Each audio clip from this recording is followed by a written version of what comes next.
Hello student, मैं Ramraj Gurjar Tagore public उच्च माध्यमिक विद्यालय की ऑनलाइन क्लासेज में आपका हार्दिक अभिनंदन करता हूं। आज हम कक्षा 11 की अनिवार्य जो हिंदी है उसका पहला पाठ प्रारंभ करेंगे। उसकी जो मुख्य पुस्तक है उसकी आरोह, अनिवार्य हिंदी की जो मुख्य पुस्तक है आपकी आरोह, उसका पहला पाठ है आपका मुंशी प्रेमचंद के द्वारा लिखा गया पाठ है नमक का दरोगा। ये एक कहानी है नमक का दरोगा, लेकिन नमक का दरोगा के बारे में, उस कहानी के बारे में चर्चा करने से पहले हम पहले मुंशी प्रेमचंद के बारे में जानेंगे। मुंशी प्रेमचंद कौन था, हिंदी साहित्य जगत में उनको किस नाम से जाना जाता था, कैसा स्थान था, कौन कौन सी रचनाएं लिखी थी, क्या कारण था कि हिंदी साहित्य जगत की ओर, हिंदी लेखन की ओर वो आगे बढ़ते हैं, और जब आगे अगर बढ़ते हैं तो हिंदी गद्य की कौन कौन सी विधाओं में वो लेखन कार्य करते हैं, कौन से उनको पुरस्कार मिले थे, किस उपनाम से उनको जाना जाता है, उनकी रचनाओं की जो विषय वस्तु थी वो उन्होंने कैसी विषय वस्तु को चुना, वो सब कुछ हम इसके बारे में जानेंगे। उसके बाद में पढ़ेंगे हम कहानी के बारे में। तो हम देखते हैं मुंशी प्रेमचंद से शुरुआत करते हैं। आपका जो लेखक है या कहानीकार है जिसका नाम है मुंशी प्रेमचंद, उनका नाम क्या था? मुंशी प्रेमचंद।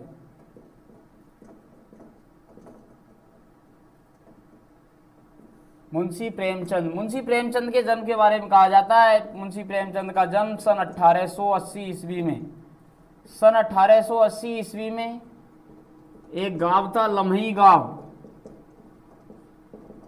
ये पड़ता है आपका बनारस में। लम्ही गांव कहाँ था? बनारस, और बनारस पड़ता है आपके यूपी में, उत्तर प्रदेश। इस स्थान विशेष पर इनका जन्म हुआ था। याद करना है आपको, मुंशी प्रेमचंद का जन्म सन 1880 ईस्वी में लम्ही ग्राम जो बनारस में पड़ता है। बनारस को वर्तमान में वाराणसी के नाम से जाना जाता है, जो उत्तर प्रदेश में है। ऐसे समझ सकते हैं आप, वर्तमान में हमारे जो प्रधानमंत्री है उनका ये लोकसभा क्षेत्र है, इस जगह से वो चुनाव लड़कर प्रधानमंत्री बने थे। इसके बाद अगर देखें मुंशी प्रेमचंद की रचनाओं के बारे में अगर हम जानकारी लें, मुंशी प्रेमचंद की क्या थी रचनाएं। मुंशी प्रेमचंद की जो रचनाएं थी, उन रचनाओं में सबसे पहले उन्होंने एक रचना लिखी थी जिसका नाम क्या था? सोजे वतन। मुंशी प्रेमचंद ने सबसे पहले एक रचना लिखी थी जिसका नाम क्या था? सोजे वतन रचना था, जिसका शाब्दिक अर्थ होता है क्या? देश का दर्द। उसका शाब्दिक अर्थ क्या था? देश का दर्द। तो नाम से विदित उराग इस रचना में, ये जो रचना है वो देश प्रेम से संबंधित इन्होंने रचना लिखी थी। ये जो सोजे वचन रचना थी, इसकी भाषा कौन सी थी? ये उर्दू भाषा में लिखी गई थी। कौन सी भाषा में लिखी गई थी? उर्दू भाषा में। उर्दू भाषा में किस नाम से लिखी थी इन्होंने? नवाब राय नाम से। सबसे पहले हम बोल सकते हैं, आपसे पूछे जाए मुंशी प्रेमचंद की प्रथम रचना कौन सी है, तो हमारा जवाब होगा सोजे वतन, जो लिखी थी 1908 ईस्वी में उन्होंने ये रचना लिखी थी सोजे वतन, जिसका शाब्दिक अर्थ होता है देश का दर्द, जो उर्दू भाषा में लिखी थी किस नाम से? नवाब राय के नाम से। तो हम समझ सकते हैं मुंशी प्रेमचंद पहले नवाब राय के नाम से लिखते थे, लेकिन इस रचना में क्या था? देश का दर्द, इसका शाब्दिक अर्थ होता है। इस रचना में क्या था? राष्ट्रीय चेतना। राष्ट्रीय चेतना का भाव छुपा हुआ था इस रचना में। यानी इस रचना को पढ़ने के बाद हमारे भारतीय मानस के मन में अपने देश के प्रति कुछ कर सकने की भावना जागृत हुई। इस कारण अंग्रेज सरकार ने, क्योंकि 1908 में लिखी गई थी, उस समय हम जानते हैं हमारा देश अंग्रेजों के अधीन था, तो अंग्रेज सरकार ने मुंशी प्रेमचंद को क्या किया? अंग्रेज सरकार ने प्रेमचंद को भविष्य में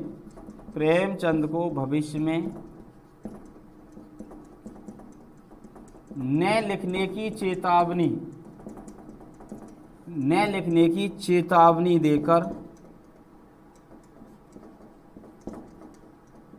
छोड़ा। यानी प्रेमचंद को बंदी बना लिया गया, पकड़ लिया गया, छोड़ा। लेकिन उनसे कहा गया कि आप अगर भविष्य में कोई रचना नहीं लिखते हो तो हम आपको आज़ाद कर देंगे। तो मुंशी प्रेमचंद ने उस समय उनकी बात मानी अंग्रेज सरकार की, और हाँ वर्दी, और भविष्य में यानी आगे दोबारा मैं कभी भी नहीं लिखूंगा ऐसे कहकर वो जेल से रिहा होते हैं या अंग्रेज उसे आज़ाद कर देते हैं। तो इस वजह से मुंशी प्रेमचंद ने क्या किया, नवाब राय के नाम से लिखते थे, नवाब राय के नाम से उसने नाम में परिवर्तन किया और किस नाम से लिखना प्रारंभ कर दिया, प्रेमचंद नाम से। प्रेमचंद नाम से कौन सी भाषा में, हिंदी भाषा में लिखना आरंभ कर दिया। यानी पहले सबसे पहले लिखते थे वो किसमें, नवाब राय के नाम से लिखते थे। जब अंग्रेज सरकार ने उनको, क्योंकि पहली रचना थी इनकी सोजे वतन 1908 में आई थी, जिसका शाब्दिक अर्थ होता है देश का दर्द, जिसमें राष्ट्रीय चेतना की भावना थी। इस वजह से अंग्रेज सरकार ने प्रेमचंद को प्रतिबंधित कर दिया भविष्य में रचना न करने के लिए। तो मुंशी प्रेमचंद ने क्या किया, ये छोड़कर यानी उर्दू में लिखना और ये नाम को का परित्याग कर दिया और एक नए नाम से, नया नाम क्या था, इस नाम से लिखना प्रारंभ कर दिया। कौन सी भाषा में, हिंदी भाषा में। लेकिन अगर मुंशी प्रेमचंद का अगर क्या पूछा जाए, मूल नाम की अगर बात की जाए, मुंशी प्रेमचंद का कौन सा नाम, मूल नाम, तो मुंशी प्रेमचंद का मूल नाम क्या था, धनपत राय। मुंशी प्रेमचंद का मूल नाम क्या था, धनपत राय उनका मूल नाम था। और हिंदी साहित्य में, किसमें, हिंदी साहित्य में, हिंदी साहित्य जगत में मुंशी प्रेमचंद को कलम के सिपाही के नाम से भी जाना जाता है। कलम का सिपाही, कलम का सिपाही के नाम से भी मुंशी प्रेमचंद को जाना जाता है। ऐसा माना जाता है वो एक सिपाही की भांति थे और कलम उसका क्या था, हथियार। जिस प्रकार से एक सिपाही अपने हथियार को जिस ढंग से चाहता है उस ढंग से चला सकता है, जिस ढंग से चाहता है दुश्मन पर वार कर सकता है, ठीक उसी प्रकार से मुंशी प्रेमचंद भी अपनी कलम रूपी तलवार से, अपनी कमल रूपी जो क्या थी उनकी कलम, उसको क्या माना, हथियार, और उस हथियार से उन्होंने जैसा चाहा वैसा लिखा। जिस विधा पर लिखना चाहा उस विधा पर लिखा, अंग्रेजों के विरुद्ध लिखना चाहा तो उन्होंने लिखा। तो अब तक आपको जो मैंने आपको बताया, देखो पंक्तिबद्ध में अभी पढ़ दूंगा, कुछ भी नहीं है, मैं आपको जो बोल रहा हूं यही हम इसमें पढ़ने वाले हैं। मैंने अब तक आपको क्या पढ़ाया, मुंशी प्रेमचंद का जन्म 1880 लम्ही गांव बनारस उत्तर प्रदेश में होता है। उनकी पहली रचना थी सोजे वतन, जो 1908 में प्रकाशित होती है, उर्दू भाषा में लिखी गई थी, जिसका अर्थ था क्या, देश का दर्द। उस रचना में क्या मिलती है, राष्ट्रीय चेतना का भाव मिलता है। इस वजह से अंग्रेज सरकार मुंशी प्रेमचंद को अर्थात नवाब राय को दोबारा भविष्य में लिखने के लिए प्रतिबंधित कर देती है और चेतावनी देकर छोड़ देती है। तो मुंशी प्रेमचंद क्या करते हैं, नाम परिवर्तित कर देते हैं, प्रेमचंद नाम से हिंदी भाषा में लिखना प्रारंभ कर देते हैं। ऐसा कहा जाता है हिंदी भाषा में पहली रचना उनकी पंच परमेश्वर कहलाती है, जो हम भी पढ़ने वाले हैं। एक कहानी है जिसका नाम है पंच परमेश्वर। इनका मूल नाम धनपत राय था और हिंदी साहित्य जगत में इनको कलम के सिपाही के नाम से भी जाना जाता है। इसके बाद आगे देखिएगा,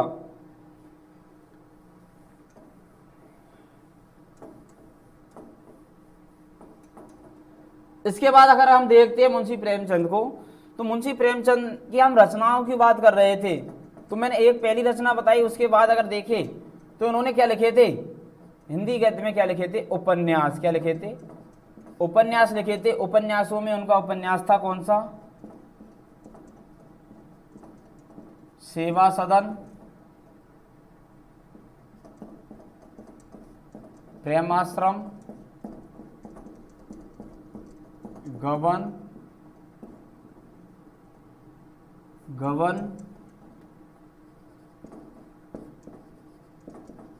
कर्मभूमि, रंगभूमि, निर्मला, और सबसे महत्वपूर्ण उपन्यास उनका कौन सा था, गोदान। ये बहुत ही महत्वपूर्ण उपन्यास था।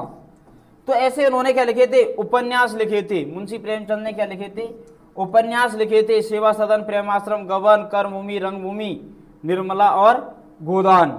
इन उपन्यासों के कारण ही ये उपन्यास लिखे थे, उपन्यास विधा में ये सफल हुए। और इन उपन्यासों को लिखने के कारण एक बंगाल का उपन्यासकार था जिसका नाम क्या था, शरद चंद्र चट्टोपाध्याय। एक बंगाल के प्रसिद्ध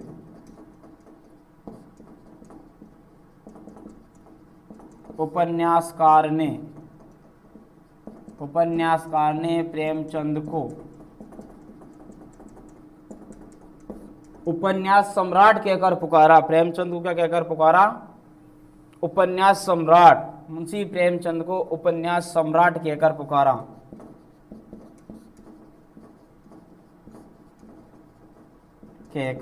पुकारा। इस वजह से मुंशी प्रेमचंद को हम बोल सकते हैं, क्या कहा जाता है? उपन्यास सम्राट। जो उपन्यासकार था उसका अगर नाम लिखना चाहे तो उसका नाम क्या था? शरद चंद्र चट्टोपाध्याय। प्रश्न से आ जाता है मुंशी प्रेमचंद को उपन्यास सम्राट कहकर किसने पुकारा, तो हमारा जवाब क्या होगा? बंगाल का प्रसिद्ध उपन्यासकार था जिसका नाम क्या था? शरद चंद्र चट्टोपाध्याय। शरद चंद्र चट्टोपाध्याय ने मुंशी प्रेमचंद को क्या कहकर पुकारा था? उपन्यास सम्राट। इसके अलावा उपन्यासों के अलावा अगर देखें तो मुंशी प्रेमचंद ने कहानियां भी लिखी है। मुंशी प्रेमचंद ने क्या लिखी थी? कहानियां। तो कहानियों के बारे में हम अगर पढ़ेंगे, कहानियों से पहले उनके देखते हैं उन्होंने क्या लिखा थे? नाटक लिखे थे। नाटकों में उनका नाटक था कौन सा? संग्राम नाटक था, जो आपके लिखा हुआ है संग्राम था। और नाटक क्या था? करबला। ये उनके किसके नाम है? नाटकों के नाम है। उनका नाटक है, देखो यहाँ दे रखा, करबला है, संग्राम है और प्रेम की देवी। एक नाटक और है, दो महत्वपूर्ण यही है, लेकिन तीसरा भी देखो क्या नाम है उसका? प्रेम की देवी। ये उसके नाटकों के नाम है मुंशी प्रेमचंद के। इसके बाद उसने निबंध संग्रह लिखे, कुछ विचार विविध प्रसंग। निबंध संग्रह के नाम है कुछ विचार। क्या है ये? निबंध नहीं है, निबंधों के भी क्या है? संग्रह, जिसका नाम है क्या? कुछ विचार और विविध प्रसंग। ये क्या है? उनके निबंध संग्रह के नाम। उसके बाद अगर देखें उनकी क्या? कहानियां। क्या देखें? कहानियां। तो संपूर्ण जो कहानियां लगभग 300 के लगभग कहानियां लिखी थी, जो मानसरोवर के 8 खंडों में प्रकाशित हुई। इसमें 8 खंडों में प्रकाशित होती है संपूर्ण कहानी। कहानियों की संख्या लगभग कितनी थी? 300। मुंशी प्रेमचंद की जो कहानियाँ थी उनकी संख्या लगभग 300 थी। उनको मानसरोवर के 8 भागों में बांटकर प्रकाशित कर दिया। सबसे महत्वपूर्ण कहानी अगर देखें तो महत्वपूर्ण कहानियों में इनकी नाम आता है, एक कहानी थी जिसका नाम था कफन।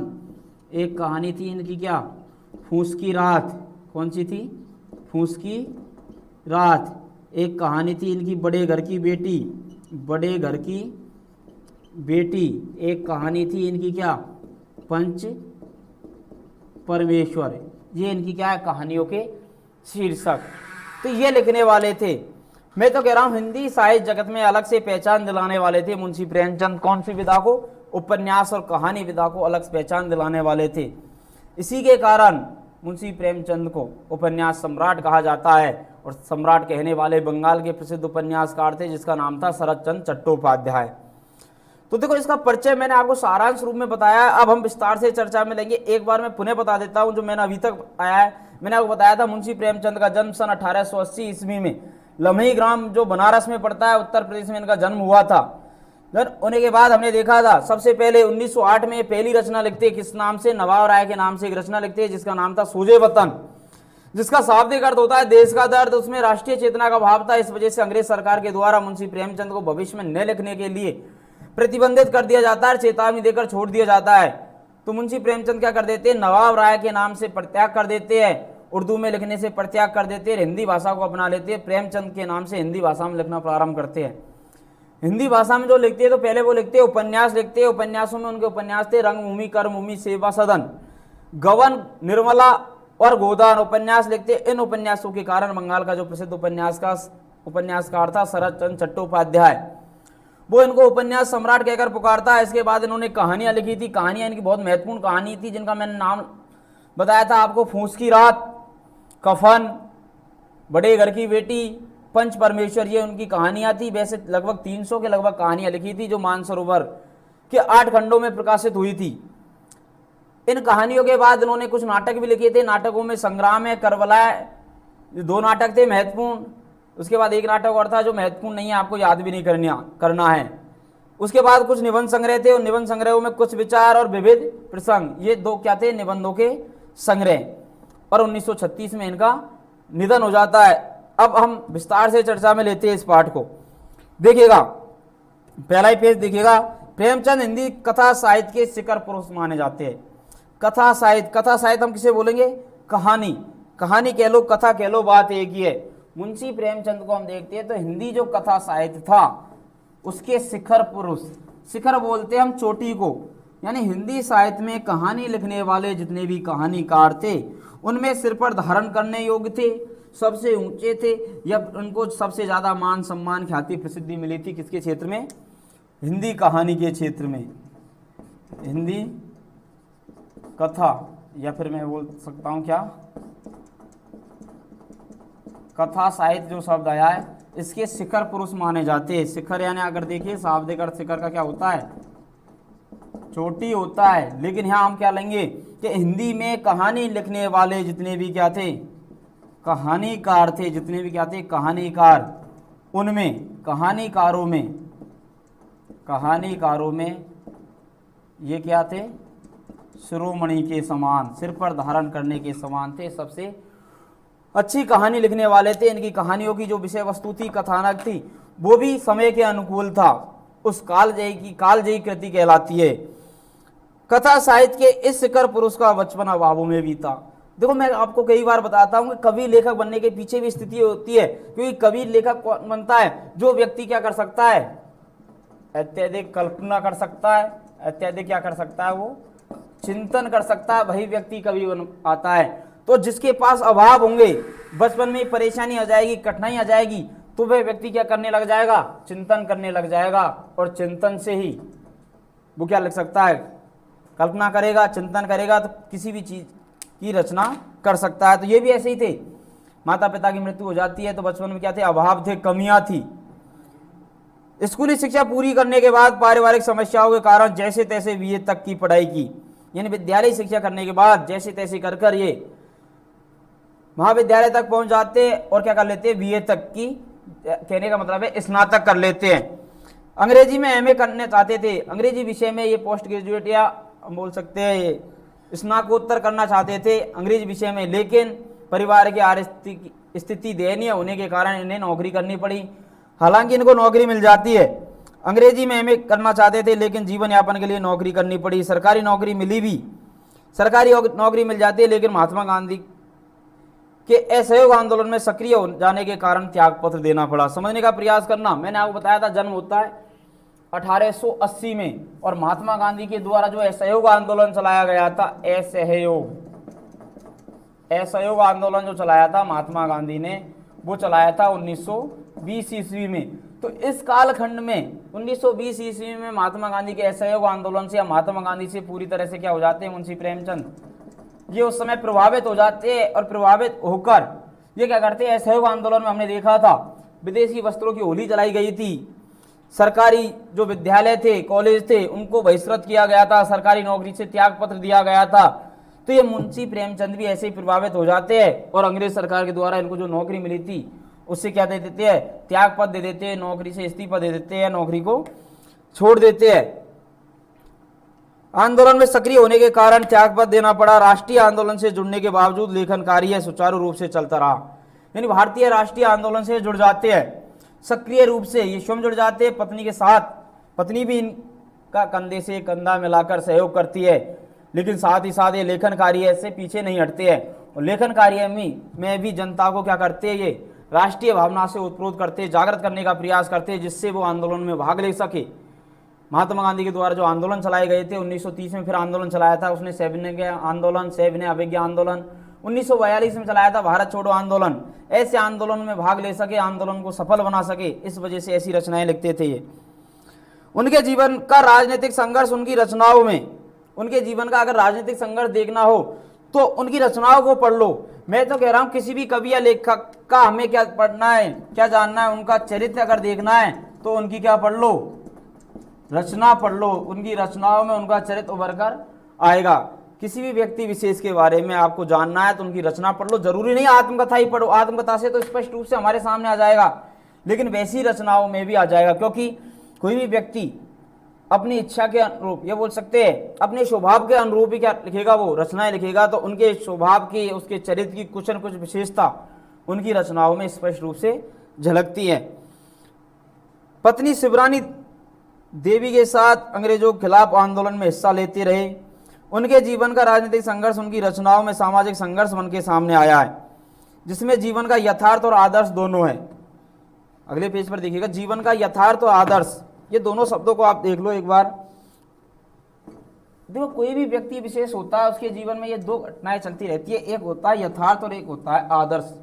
दोनों को आप समझ लो, क्योंकि प्रेमचंद दोनों के इर्द गिर्द चलता है। एक है आपके आदर्श और एक होता है यथार्थ। आदर्श, हम उस व्यक्ति विशेष को आदर्श से हम ऐसे समझेगा, कोई भी व्यक्ति है, कोई भी व्यक्ति है तो हमारे जीवन में हम क्या चुनते हैं, एक आदर्श पात्र चुनते हैं। एक आदर्श पात्र होता है। आदर्श पात्र वही होता है जिसका हम क्या करते हैं, हम अनुकरण करते हैं। हमारे जीवन में वो आदर्श पात्र हमारा क्या हो सकता है, हमारा पिता हो सकता है, हमारा बड़ा भाई हो सकता है। अर्थात हम जिसके जैसे बनने का प्रयास करते हैं, हम जिसका क्या करते हैं, अनुकरण करते हैं, वही हमारा क्या कहलाता है, आदर्श पात्र कहलाता है। हम उसे आदर्श मान बैठते हैं। विपरीत परिस्थितियों में अध्यापक को भी कोई आदर्श मान लेता है। तो यहाँ मुंशी प्रेमचंद आदर्शवादी, आदर्श में क्या होता है, इसमें क्या कर सकते हैं, हम कल्पना कर सकते हैं। यथार्थ का अगर अर्थ निकाले तो यथार्थ का अर्थ क्या होता है, वास्तविक होता है। तो मुंशी प्रेमचंद प्रारंभ में कैसे थे, आदर्शवादी लेखक थे। कैसे थे, आदर्शवादी लेखकों में थे। लेकिन धीरे धीरे जब आगे बढ़ते गए, भारतीय आंदोलन में भाग लिया, तो ये कैसे बन गए, यथार्थवादी बन गए। वास्तविक अर्थात एक ऐसी घटना लिखने लग गए, सत्य घटना लिखने लग गए। और मैंने आपको बताया था इनकी कहानी है फूस की रात, कफन, सूरदास की झोपड़ी, ये इनकी कहानियों के शीर्षक है। इसमें इन्होंने देखा उस समय में बनारस में या लम्हेई गांव के आसपास के जो गांव थे, या लम्हेई गांव के जो लोग थे, उनको इन्होंने क्या बनाया, अपनी कहानियों का नायक बनाया। उन्हीं के इर्द गिर्द पूरी कहानी लिखी, उनके दैनिक जीवन को उजागर किया। अर्थात क्या किया, वास्तविकता जो है, जो सत्य घटना थी, उसको उजागर किया। उस समय समाज की दयनीय स्थिति को लोगों के सम्मुख रखा। तो उनकी रचनाओं में दोनों का पुट मिलता है, यथार्थ का भी और आदर्श का भी। हिंदी साहित्य के इतिहास में कहानी और उपन्यास की विधा के विकास का काल विभाजन प्रेमचंद को ही केंद्र में रखकर किया जाता है। यानी हिंदी साहित्य जब हम पढ़ते हैं तो हिंदी साहित्य में हम विभाजन करते हैं ना, किसका, उपन्यास और कहानी का जब विभाजन करते हैं तो 3 भागों में बांटते हैं। पाश्चात्य जो विद्वान है या पूर्व उत्तरवर्ती जो विद्वान हुए थे जिन्होंने हिंदी साहित्य लिखा, तो क्या लिखते हैं, प्रेमचंद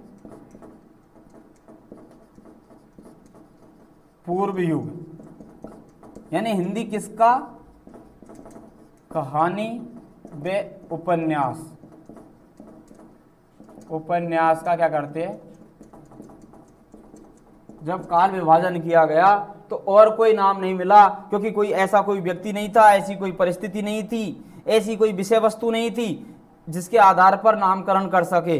तो जब कुछ भी ऐसा नहीं लगा तो इन्होंने एक महान कहानीकार मुंशी प्रेमचंद के नाम पर ही लिख दिया, क्या, प्रेमचंद पूर्व युग। अर्थात मुंशी प्रेमचंद के हिंदी साहित्य जगत में आने से पहले लिखी गई कहानियों को क्या कहा, प्रेमचंद पूर्व युग। एक क्या बोला, प्रेमचंद युग।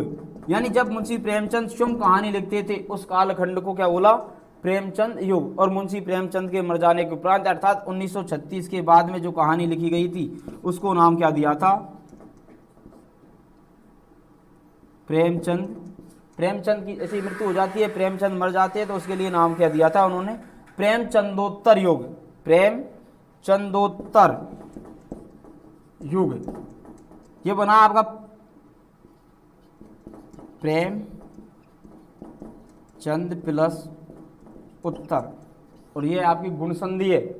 ए के बाद में उ आता है तो ओ बन जाता है, गुण संधि है। और उत्तर का अर्थ देते हैं हम क्या, बाद में। जब प्रश्न किया जाता है उसके बाद ही तो उत्तर बोलता है कोई व्यक्ति, सामने वाला श्रोता। तो अर्थात प्रेमचंद के मरने के बाद में जो कहानी लिखी गई तो वो क्या, कौन सा युग कहलाया, प्रेमचंदोत्तर युग। वो कौन सा युग कहलाया, प्रेमचंदोत्तर युग। इस प्रकार से मुंशी प्रेमचंद के नाम के आधार पर ही हिंदी साहित्य जगत में उपन्यास और कहानी विधा का काल विभाजन किया गया। तो हम बोल सकते हैं कि मुंशी प्रेमचंद के समान ना तो कोई उपन्यास लिखने वाला था और ना ही कहानी लिखने वाला था। ये कैसे थे? अद्वितीय थे, अनुपम थे। इनकी समानता करने वाला ना तो कोई हुआ है अब तक और शायद ना कोई होगा। यह प्रेमचंद के निर्विवाद महत्व का एक स्पष्ट प्रमाण है। यानी इन आधार पर, यानी जब ये विभाजन किया तो इस पर सभी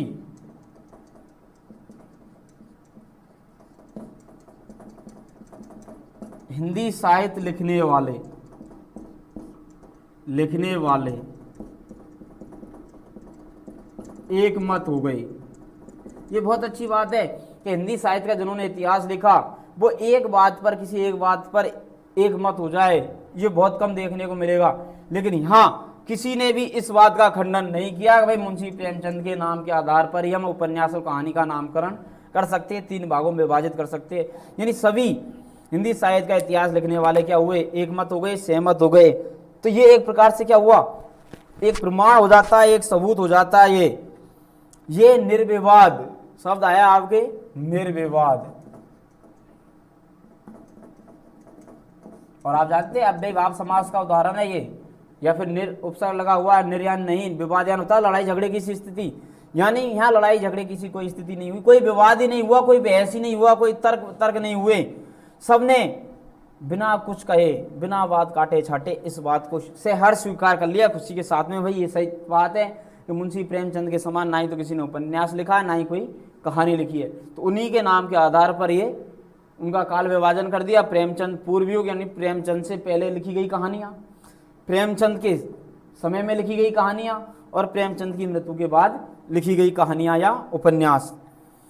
आगे देखिएगा, वस्तुतः अर्थात आखिरकार प्रेमचंद ही पहले रचनाकार है जिन्होंने कहानी और उपन्यास की विधा को कल्पना और रोमानियत की धुंधलके से अलग निकालकर यथार्थ की ठोस जमीन पर प्रतिष्ठित किया। देखो बहुत अच्छी पंक्ति आई है अब आपकी। यानी प्रेमचंद ही पहले ऐसे कहानीकार है और उपन्यासकार है जिन्होंने क्या किया? कहानी और उपन्यास की विधा को कल्पना। पहले कहानियों में भी क्या होती थी? कल्पना होती थी। मैं तो कह रहा हूं जो पहले कहानी क्या होती थी? इस शैली में लिखी जाती थी। किस शैली में? किस्सा गोई शैली में कहानी लिखी जाती थी। किस्सा गोई शैली, जैसे हमने दादी नानी से जो कहानी सुनी है, जो राजा या परियों की जो कहानी सुनी है, उसमें क्या होती है? केवल कल्पनाएं होती है। यही तो कह रहा, कहानियों में भी क्या थी? कल्पना थी। रूमानियत यानी प्रेमपूर्ण उद्देश्य का जो भाव, केवल प्रेम रखने के लिए, कल्पना करने के लिए ऐसे भाव होते थे, उससे अलग कर कर उन्होंने यथार्थ की जो कड़क जमीन है, वास्तव में जो सत्यता है, उसको उसका मुख्य विषय बनाया। रूमानियत होता है क्या बोलेंगे हम? प्रेमपूर्ण प्रभाव का जो उद्देश्य होता है, प्रेम के परिपूर्ण होकर जो प्रभाव पड़ता है उसका उद्देश्य होता है। उस उद्देश्य के धुंधलके से निकलकर यथार्थ की ठोस जमीन पर, यथार्थ होता है वास्तविकता, मैंने अभी आपको बताया यथार्थ होता है वास्तविकता, सत्य घटना की जमीन पर स्थापित किया है, प्रतिष्ठित किया है। किसको? उपन्यासों को और कहानियों को। यथार्थ की जमीन से जुड़कर कहानी किस्सा गोई तक सीमित न रहकर, यथार्थ की जमीन से जैसी कहानी जुड़ती है, अर्थात कहानियों में क्या आने लगी? कहानियों में क्या आने लगी? सत्यता। कहानियों में क्या देखने को मिली? वास्तविकता। वास्तविकता जैसे ये देखने को मिलती है, सत्यता, वास्तविकता देखने को मिलती है कहानियों में, तो क्या होता है? यथार्थ की जमीन से जुड़कर कहानी किस्सा गोई तक सीमित न रहकर पढ़ने पढ़ाने की परंपरा से भी जुड़ गई। उसी के बाद कहानी किस में आ गई? पढ़ने पढ़ाने की जो परंपरा है। वर्तमान में भी हमारे कहानी पढ़ते हैं हम। पहले ये कहानी क्या होती थी? मौखिक रूप से बोली जाती थी, लेकिन ये इसमें जुड़ गई, इस परंपरा से भी जुड़ी। और कहानियों को हम जानते हैं वर्तमान समय में सिलेबस में रखते हैं, जिससे क्या होता है? कोई न कोई उद्देश्य मिलता है हमें, कोई न कोई सीख मिलती है। आगे देखो, इसमें उनकी हिंदुस्तानी भाषा का विशेष योगदान रहा। इन्होंने जो कहानी और उपन्यास लिखे उसमें हिंदुस्तानी भाषा, और प्रेमचंद की हिंदुस्तानी भाषा किसे बोलेंगे हम? हिंदी और उर्दू का मिश्रित रूप। हिंदी भाषा और उर्दू भाषा का जो मिला जुला रूप है, अर्थात हिंदी भाषा के साथ साथ उसमें उर्दू भाषा के शब्दों को भी उर्दू भाषा के शब्द भी अनायास आगत हो रहे हो, न चाहते हुए भी उर्दू भाषा के शब्दों को अपनी कहानियों में उन्होंने प्रयोग में लिया। तो ऐसी जो भाषा थी उस भाषा को उन्होंने क्या नाम दिया है यहाँ, हिंदुस्तानी भाषा। हिंदुस्तानी यानी प्रेमचंद की जो भाषा थी उनकी भाषा को नाम दिया गया है यहाँ, कौन सी भाषा, हिंदुस्तानी, हिंदुस्तानी भाषा। और हिंदुस्तानी भाषा क्या बोलेंगे हम, हिंदी व उर्दू का मिश्रित रूप। हिंदी और उर्दू भाषा के मिश्रित रूप को कौन सी भाषा बोली जाएगी, हिंदुस्तानी भाषा। का विशेष योगदान रहा, उनके यहाँ हिंदुस्तानी भाषा अपने पूरे ठाट बाट और जातीय स्वरूप के साथ आई थी। यानी प्रेमचंद के यहाँ अर्थात उनकी रचनाओं में हमको देखने को मिलेगी कि जो हिंदुस्तानी भाषा है पूरे ठाट बाट के साथ यानी पूरी स्वतंत्रता के साथ ऐसे शब्दों का प्रयोग किया है, उसने आराम से शब्दों का प्रयोग किया है। उसके बावजूद भी उसकी भाषा में वो कठिनता, वो दुर्व्यता नहीं आती है, फिर भी साधारण पाठकगण आसानी से समझ सकते हैं उनकी कहानियों को, उपन्यासों को। और पढ़ने का अर्थ क्या होता है, पढ़ते हुए अर्थ ग्रहण करना, अर्थात साधारण सा पाठकगण भी पढ़ने के बाद उसकी अर्थ को आसानी से ग्रहण कर सकता है। शायद 10th क्लास में आपके एक पाठ था ईदगाह। ईदगाह भी मुंशी प्रेमचंद की कहानी थी, चिमटे वाली, आपको याद हो तो आसानी से बाल मनोविज्ञान पर आधारित कहानी थी। एक छोटे से गांव का वर्णन किया गया था, एक छोटे से परिवेश का वर्णन किया गया था, मुस्लिम समुदाय का वर्णन किया गया था उस कहानी में। तो आसानी से हम उस कहानी को समझ सकते हैं। ठीक उसी प्रकार से इस साल 10th क्लास में 9th क्लास में दो बैलों की कथा के नाम से है आपके भी है, एक क्या है, नमक का दरोगा, एक कहानी है। मेरा कहने का मतलब है हिंदी गद्य की सबसे सीधी विधा होती है, सबसे आसान विधा होती है कहानी। लगभग एक बार पढ़ने के बावजूद पढ़ने के बाद ही हमारे समझ में आ जाएगी। तो आज के लिए हम इतना ही, बाकी कल हम इसका जो परिचय बचा हुआ मुंशी प्रेमचंद का उसके बारे में पढ़ेंगे कि आदर्श और यथार्थ में अंतर क्या क्या होता है, आदर्शोन्मुख यथार्थवाद क्या होता है, कौन सी कहानी आदर्शवादी थी, कौन सी कहानी यथार्थवादी थी, कौन से उपन्यास यथार्थवादी थे, कौन से आदर्शवादी थे, कैसे कैसे ये बढ़ते हैं, किस घटना की ओर बढ़ते हैं, समय के अनुसार किस प्रकार से प्रेमचंद अपने लेखन में परिवर्तन करता है, वो हम पढ़ेंगे कल की क्लास में। तब तक के लिए धन्यवाद।